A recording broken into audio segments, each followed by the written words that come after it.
naman natin, no, ang lalaki ng mga river gauge. Yan po ang ano po dito, ginagawa. Ayan. So ang gumagawa dito ng mga ano ay bowler, no?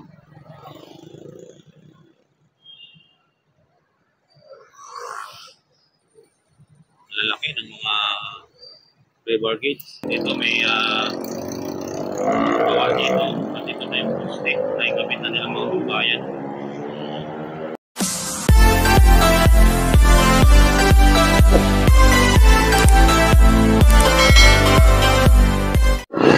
Magandang hapon po sa ating lahat mga kabayan.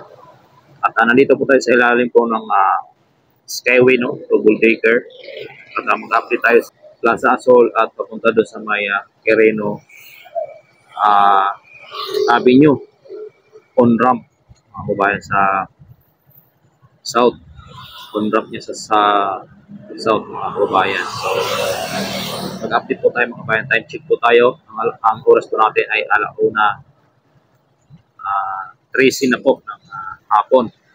So papasada po tayo mga kabayan at dadaan tayo sa may Plaza Azul at i-update natin yung Quirino Avenue on ramp. So tara at so bago pa lang ating umpisa itong ating pagpapasada ng ating pag-video at pag-update, paano naman po pwede makahingi ng favor, like and subscribe at click the button bell para lagi po tayong updated sa ating mga in-update sa ating YouTube channel mga kabayan. So tara, let's go at papasadahan na po natin mga kababayan, ano, at dito tayo sa ilalim po ng double decker at hindi ko lang alam itong street ng kalsada nito. So tara, let's go. Hindi na po natin papatagalin.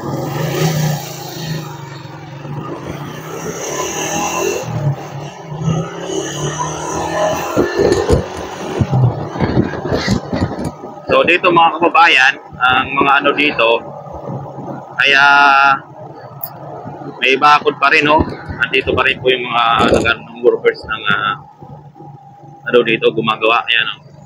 May barbed wire lang yung bakod nila.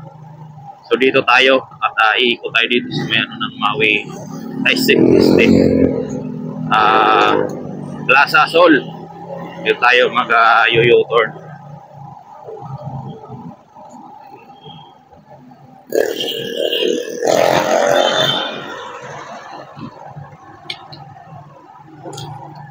Ito po yung dating pasyalan dito sa Pandakan mga kabayan. Yung Plaza Azul, nung hindi pa ito ginagawa na Skyway, ito po ay isang malaking pasyalan din dito. Ayan, dito, ayan ang Plaza Azul. So, tara, pupunta tayo doon sa may Quirino Avenue South on ramp at atin papasadahan kung ano na po yung bago nating makikita na progress ng on ramp mga kababayan.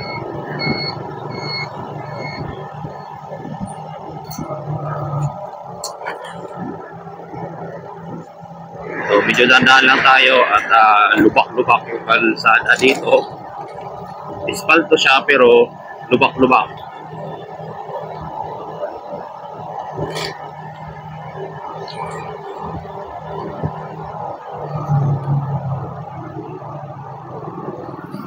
Dito lang tayo sa bandang kaliwa dadaan dahil nga po sa aabangan lang po natin yung ano, mga kababayan pag-stop light doon kasi marami po akong nakita doon nakarang araw ng mga river gauge na nakatambak din sa ilalim po ng Skyway na may ano po ng exit toll gate.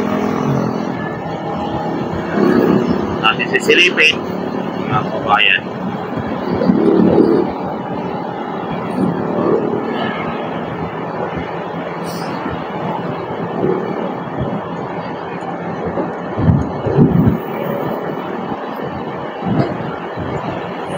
So tamang-tama, stoplight ano, makasilip tayo ng kahit paano ng mixing ano, ayan no, ang ano mga kababayan. Yan, kita po naman natin, no, ang lalaki ng mga river gauge. Yan po ang ano po dito, ginagawa. Ayan. So ang gumagawa dito ng mga ano ay bowler, no?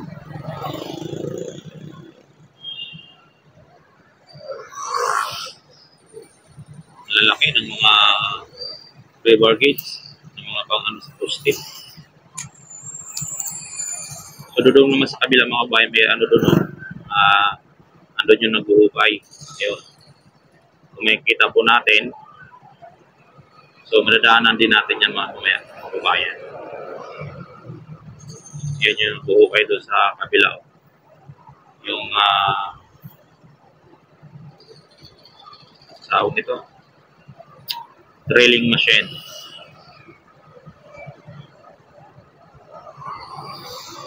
Kung naka-stoplight tayo, gagawin tayo sa bandang kanan para makaano tayo doon sa may gilid ng project madaanan natin.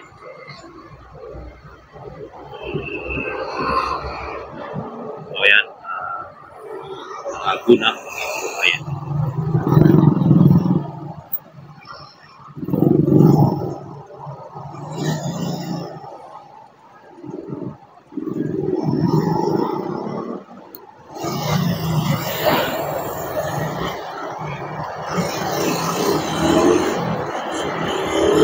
Dito tayo sa bandang kanan, dadaan para makita natin itong ano dito sa gilid.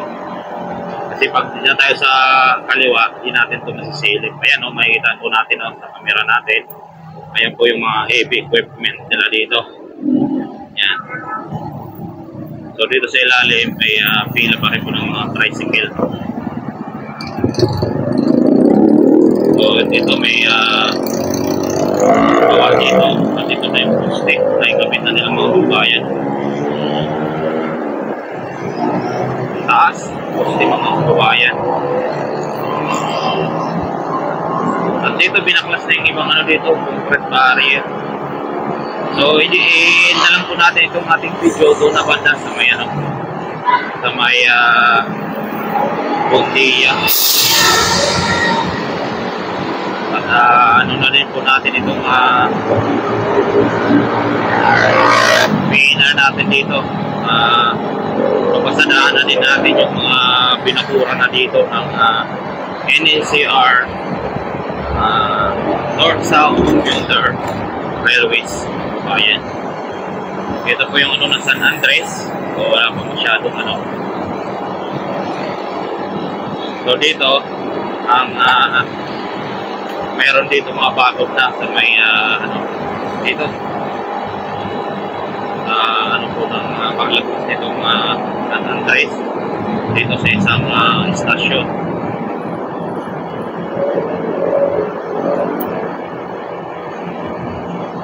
Hindi nga lang tayo ano dito makapagpalipad ng drone mga kabayan kasi ang ano ng mapipistahan natin delikado. So dito ayan, dito may bako na dito na yero. Ayan o, makikita po natin dyan. Tapos dito sa may bandang ano, gitna blue sheet na trapal at dito sa taas may kunting yero na kulay blue. Yan po mga kabayan.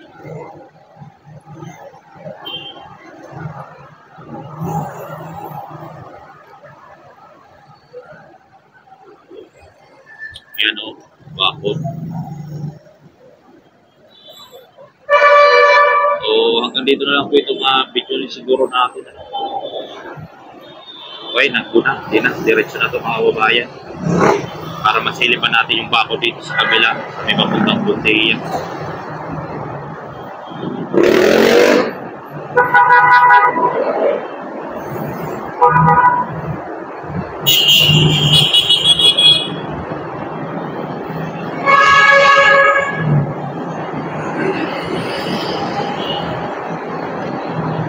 Dito may plastic barrier sa may Sabil Rojas Street at Yerna.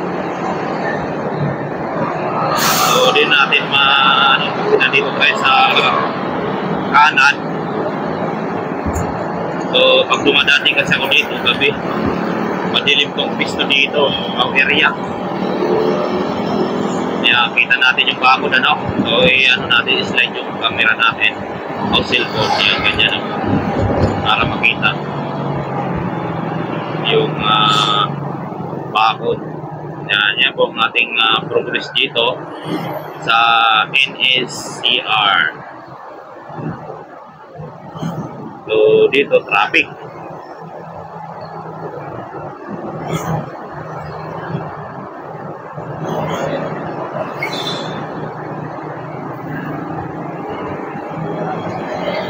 Balik na natin sa wait, basic. Sakit na tayo ng flyover. So, yan lang po mga kababayan, ano, ang ating update sa araw na ito sa ating Quirino on-ramp at sa ating NSCR. Kasi hindi naman po tayo madaan dyan sa kabila at papasok po tayo ng trabaho. No? So, yan po lang mga kababayan. Kasi doon sa may sa may ilalim po ng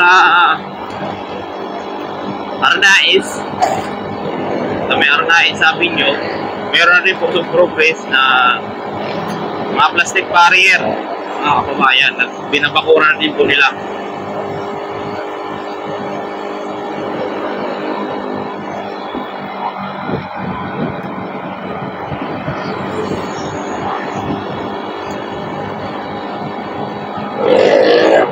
Ito istasyon dito, wala pa to, wala pang bakod dito na makikita tayo at malinis pa, wala pang bakod. Yung doon sa may may bakod na mga kababayan, may kunting kunting concrete barrier.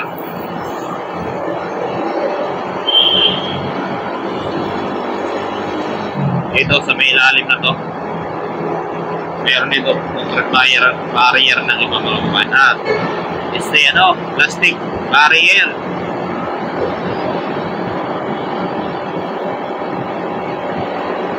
Pati yung doon sa may Pasay Road Station bago magpagayanes, may plastic barrier na din doon mga kababayan.